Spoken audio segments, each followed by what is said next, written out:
Кыргызстан прошел долгий путь, прежде чем обрести независимость.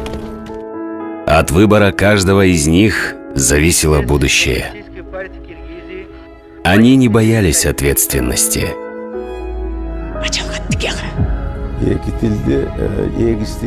Ты живешь в независимом государстве, за которое они боролись.